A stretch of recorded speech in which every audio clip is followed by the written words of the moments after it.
My husband said he would leave me in a heartbeat if his deceased wife walked through the door, and I had to do damage control while feeling like crap because we were with our friends.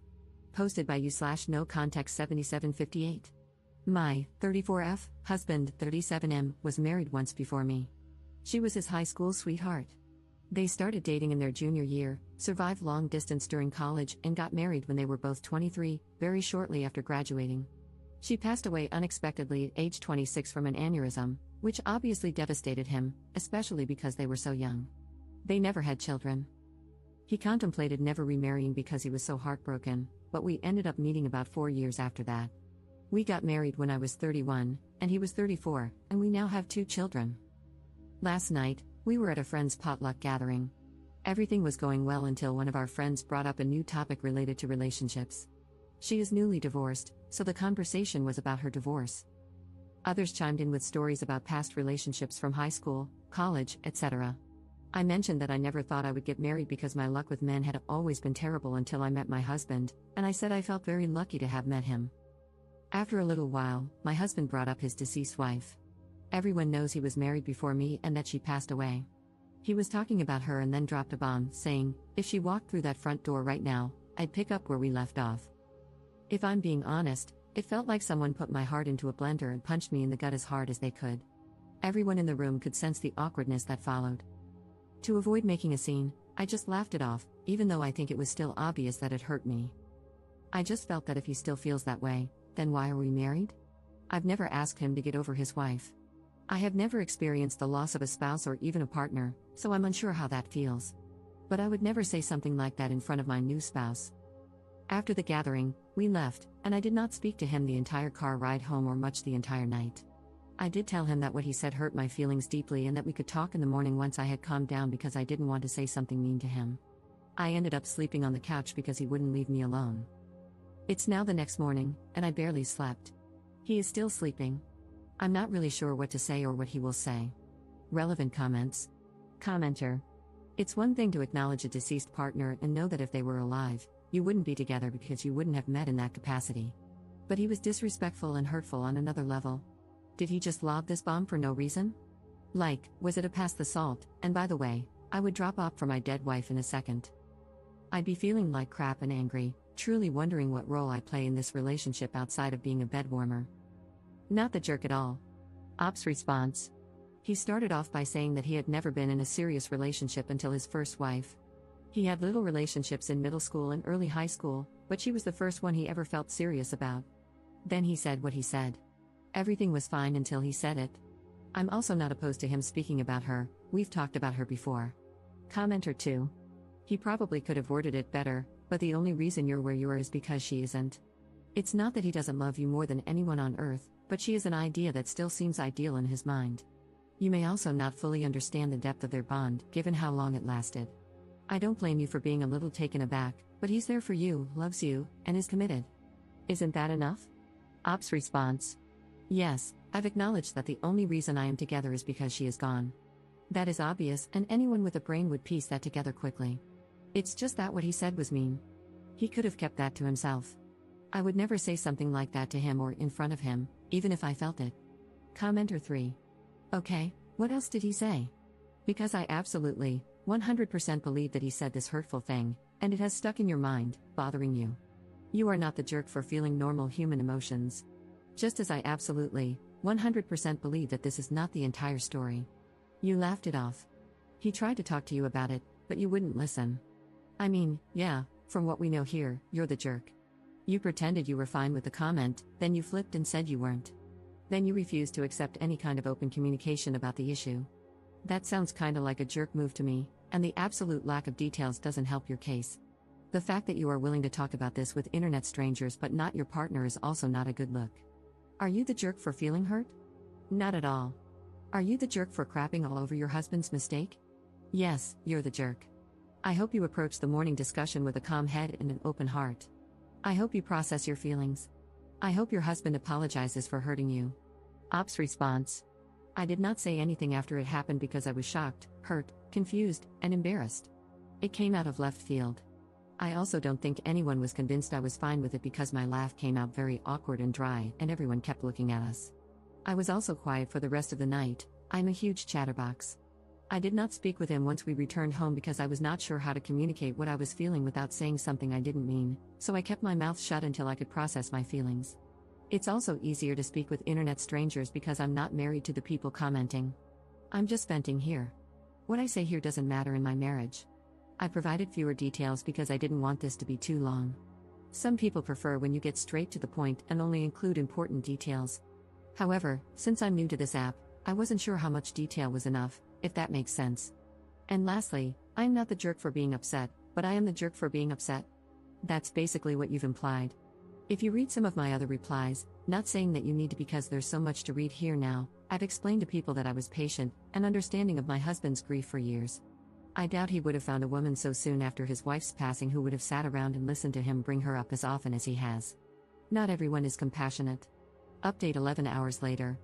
I also tried to reply to as many comments as I could, but they were flooding in, and I got a bit overwhelmed. I may still try to read and reply to them. Many brought me to joyous and grateful tears. Also, booze was not involved in the sense that he wasn't drunk. My husband is 6 feet 3 inches and almost 250 pounds. He had eaten quite a bit and had one beer. He was practically sober. Anyway, we talked. I asked him to let me go first and not to interrupt. He doesn't usually interrupt anyway. This isn't verbatim, just a rough sketch of how things went. I also included points some of you made, without mentioning that I posted about this, of course. I just want to say that I do not hate you for what you said. I understand where you were coming from. She died, and it was something neither of you saw coming. I could never ask you to get over her or to forget her because I know how much you loved her. She was your first love. I do understand that if she hadn't passed, we likely would not be together, and you too likely would be. I have always understood this. But to say what you said hurt my feelings and embarrassed me. Even though her coming back from the dead is impossible, if it were, you would leave me and the children? It was probably one of the worst things anyone has ever said to me. It is clear your feelings about her are still raw, and it still hurts. I want you to get counseling, and I want couples counseling very, very soon. He then apologized profusely, teared up, and said how he did not mean to hurt me or embarrass me in front of our friends. He basically said that he thought about it before he went to sleep and realized that he should have kept it to himself. I mean, I can't be angry at him for what he thinks. He loved her, and she died. His feelings are also valid here. He also said that he would never leave me and the children and that what he said was just a poorly thought out and poorly worded statement. He wasn't thinking clearly, and when he said it, he immediately felt that maybe it came out wrong. I asked him how he would feel if I said that to him. He said, "Yeah, it's bad. I know. I shouldn't have said it. I wouldn't be happy. I know you aren't happy. I should have apologized in front of everyone as soon as I said it, or not have said it at all."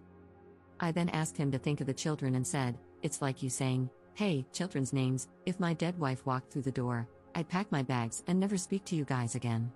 And then it really got uncomfortable. After some silence, I had no idea what to say after that. He asked me if I wanted a divorce. I asked him why he thought I would want a divorce, just to see what he would say. He said he didn't know. I didn't answer his question and instead said that we needed to look into counseling, that he needed to get counseling for himself and that we would go to couples counseling. I told him that if the answer was no, I wasn't interested in moving forward. This isn't 100% about the comment anymore.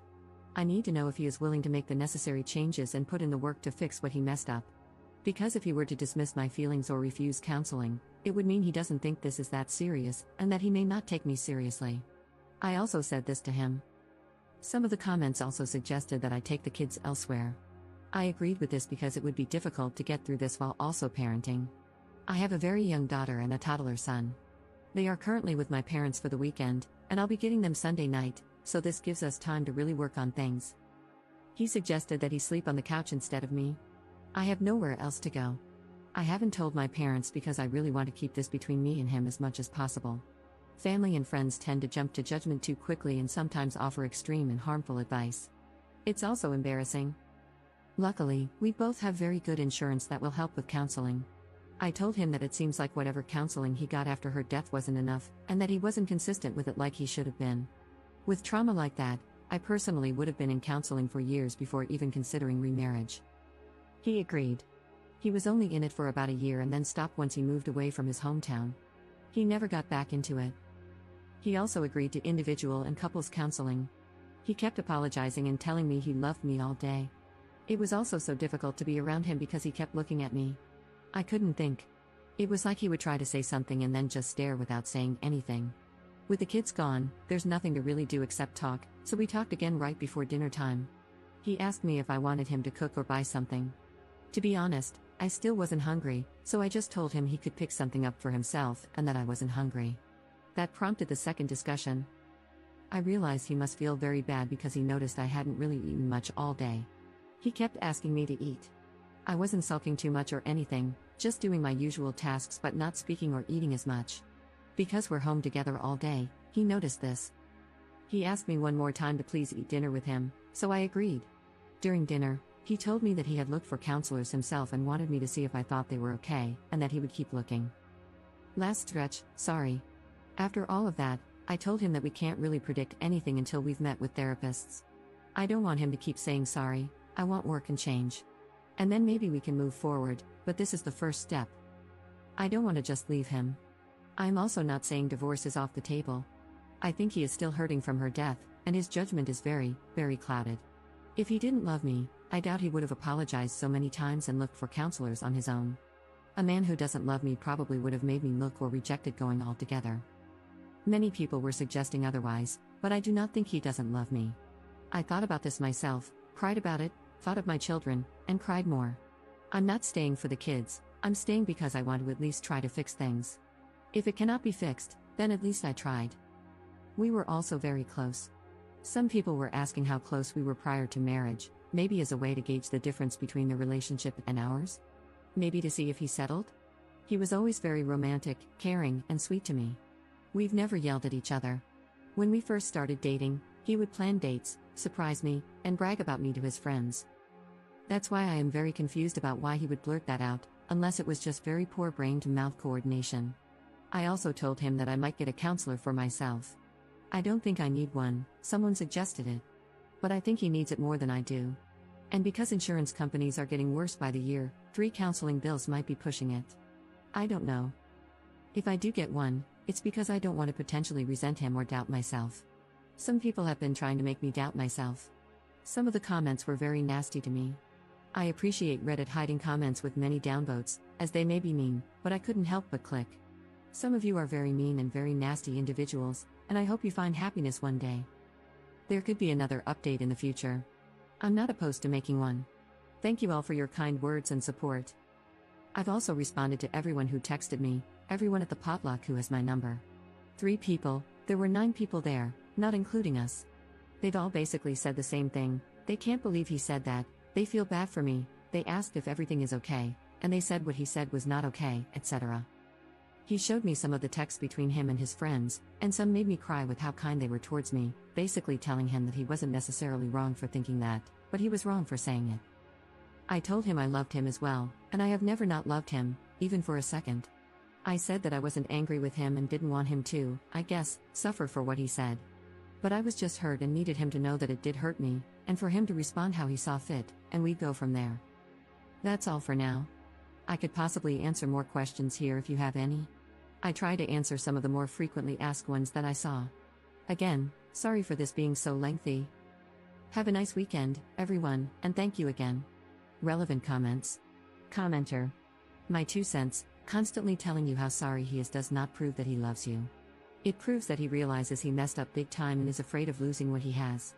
He might consider your marriage a comfortable space and your family life a convenience. I'm not saying this has to be the case, maybe he really loves you, but what I am saying is this, just being sorry is not proof of love, it's proof that he is afraid of losing something. Counseling is the way to go, good luck. Ops response. This is what I've been thinking, actions speak louder than words. Some people are upset that I want him to put in the work for whatever reason. I doubt many of these people are married, divorce is not like breaking up. It's a huge deal. We have built a life together. Him showing me that he loves me would mean going to therapy to help himself, because that would make him better in our marriage. It's clear he hasn't healed enough to be present for me, and that is unfair, his own recent words. Commenter 2.